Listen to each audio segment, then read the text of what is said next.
Welcome to FNT, Functional Neurotalks, with Precision Brain Center. Welcome back to Functional Neurotalks. My name is Elena. And I'm Courtney, or Dr. Blake.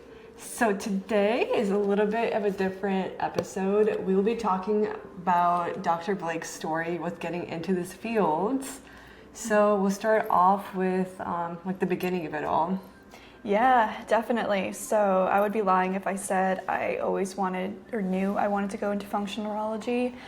It was actually a course of events that eventually led me to this field, and part of that being the multitude of concussions I had all throughout high school, college, graduate school that ultimately led me to this career field.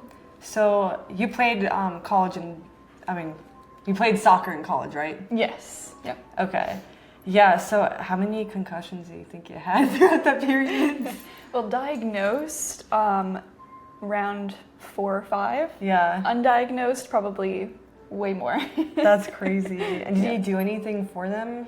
No. Back in the day, before there really was a concussion protocol, it was really just rest, dark room, no screens, sleep, no stimulation whatsoever.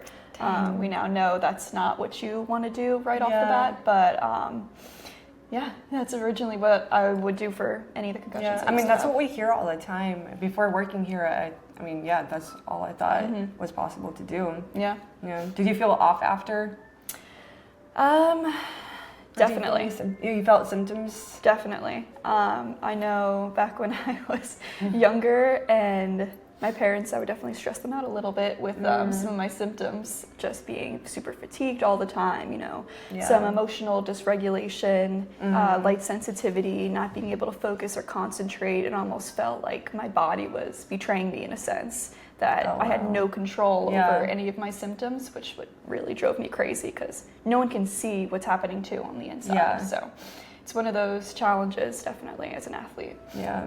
Do you think your grades struggled because of it? Oh, absolutely. Yeah. Wow. Luckily, I didn't have any too significant in college where I needed to get disability, but I would say when I was in high school, they definitely were pretty significant, where I would either have an exam and just would struggle getting through it. Yeah. What used to be really easy, being able to read words on a page and fluorescent lights in a classroom. Yeah, I was just unable to focus and have to close my eyes for a few minutes just to have my brain stop hurting. Yeah, that does not sound like fun. No. So what was the turning point for you? For me, getting into the field, functional neurology.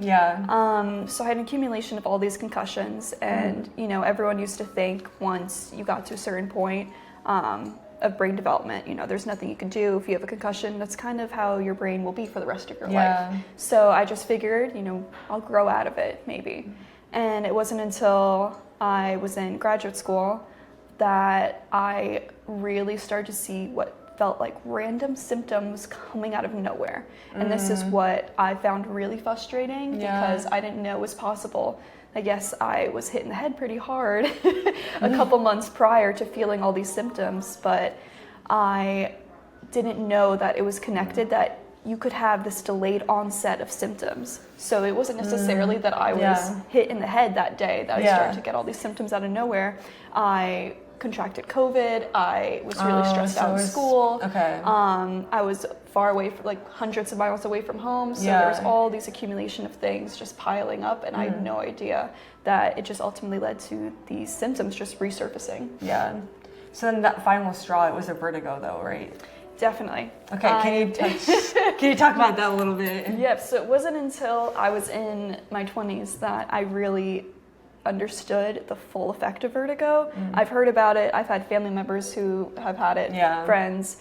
I didn't know the extent of how debilitating it was.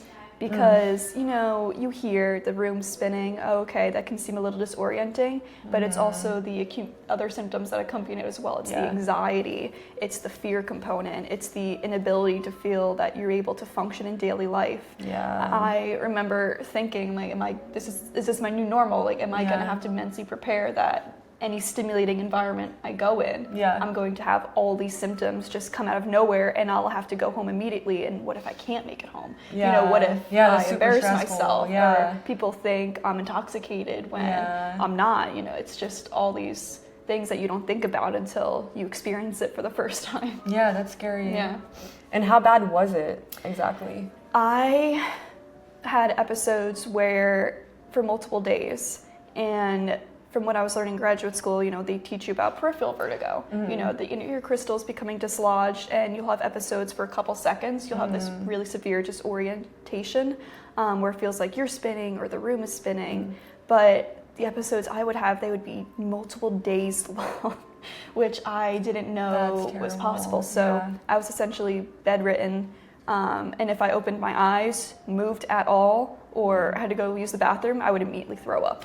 Just because it was just so disorienting, and it made me nauseous, and it was definitely scary. You couldn't function at all, right? No, I couldn't go to class, had to stay home, and in graduate school too, if you miss a certain number, you either automatically drop a letter grade, or if you miss too many classes, you automatically fail a course. That's terrible. Yeah. Okay, so at some point you realized you needed to get help. So what did you do first? Yep, so I was definitely desperate at this point in time. I tried everything you could think of. You know, I tried the Epley maneuver, but I tried going to like physical therapy route, medical route, you know, medications, or getting adjusted. Nothing seemed it was helping, and it wasn't until I had a colleague of mine tell me to try seeing a functional neurologist. So I didn't know what that was at that point in time, and I stumbled upon functional neurologists associated with Life University. So I think it was Neurolife, and they had me doing all these different things. So like at first I just didn't understand how that could connect to my symptoms and how I was feeling. But within 2 weeks, I never had a bedridden episode. So it really went from 100% like not being able to function daily life, constantly dizzy. You know, I wouldn't really even be able to open my eyes fully because I was just nervous that these symptoms would just come on. But I was really able to get my life back. So I went from having to almost submit disability forms to, okay, now I can go to class again. That's crazy. Yeah. And everything else, it didn't help just a little bit? No, not at all. Wow. In fact, there were some aspects that I noticed would increase symptoms, which we now know, like if you too much stimulation to the neck just because of all the proprioceptive input, I had no idea could affect your vestibular system. So here I am thinking that, I don't know why this is happening or why this is causing it, but I now know that, okay, these certain things, depending on what you're presenting with and what your symptoms are and which part of the brains are affected, different things can have different outcomes. Yeah. So what was your first impression with functional neurology? What was that first appointment like? I was definitely skeptic. But clearly I loved it so much I ended up joining the field.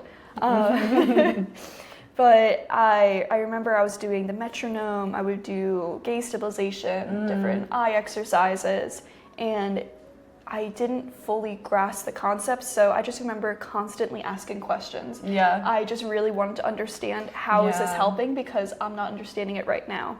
And I know too, even from being a patient, you know, it's so intimidating. Not being able to understand, it's like, how is this actually affecting my symptoms? You know, we'll do some therapies with patients and they're like, okay, how is SSCP stimulation, you know, on my peripheral nerve helping my symptoms of nausea.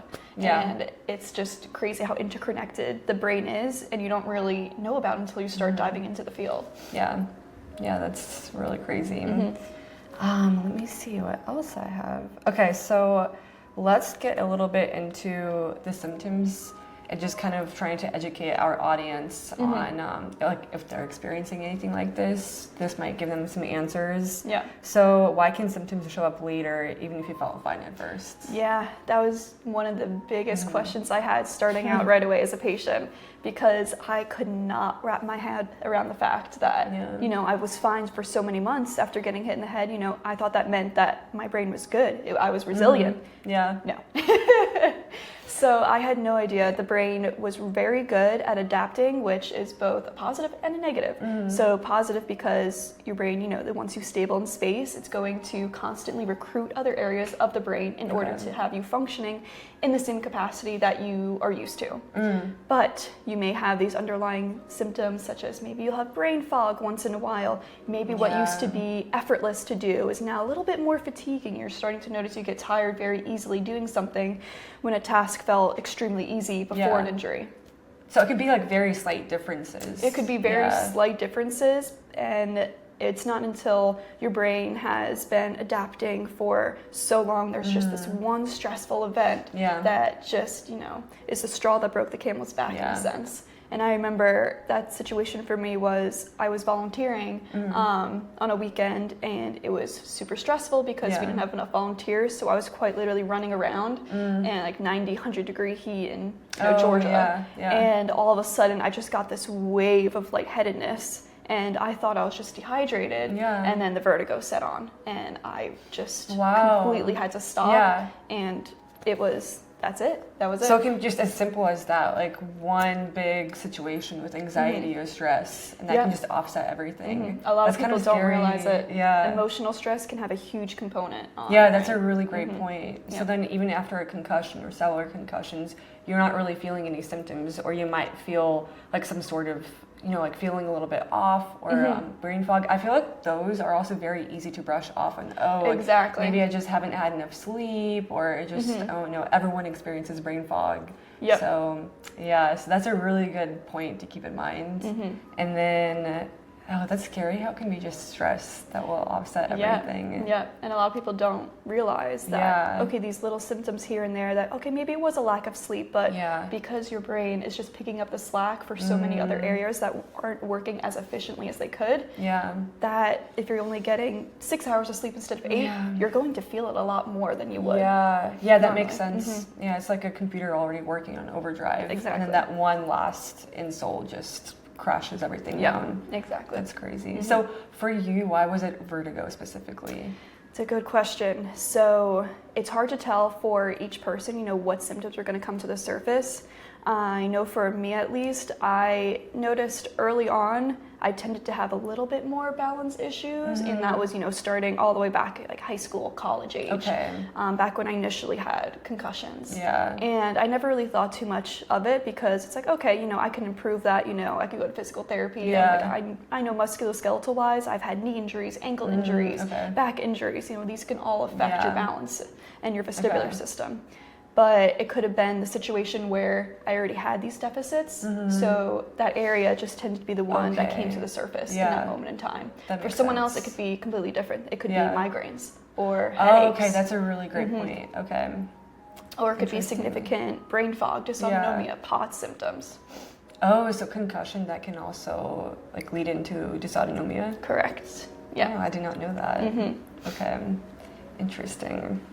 Well, that is very good to keep in mind. I'm getting a little scared now thinking about all the like brain insults I've had in the past. So no, definitely don't be nervous.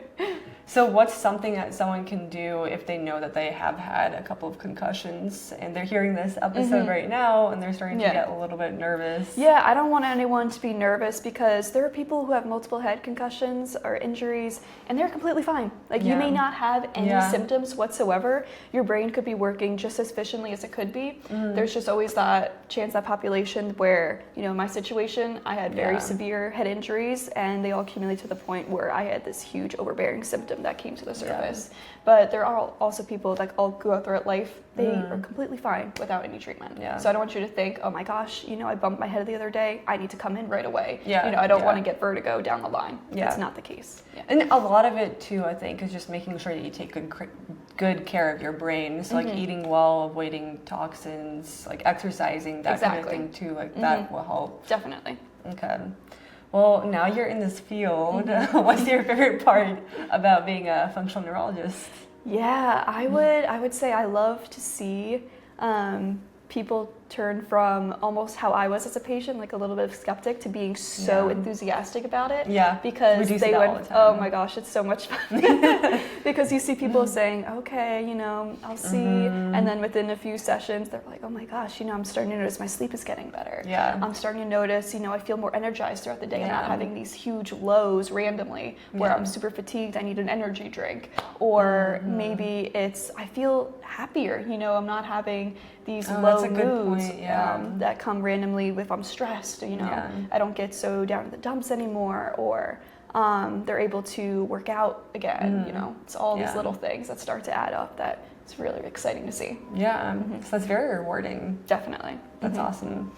Okay, and we will wrap this up with one last question. Okay. So what is one thing you wish you knew back when you were going through all those symptoms and the vertigo that you do now? Yeah, it's a good question.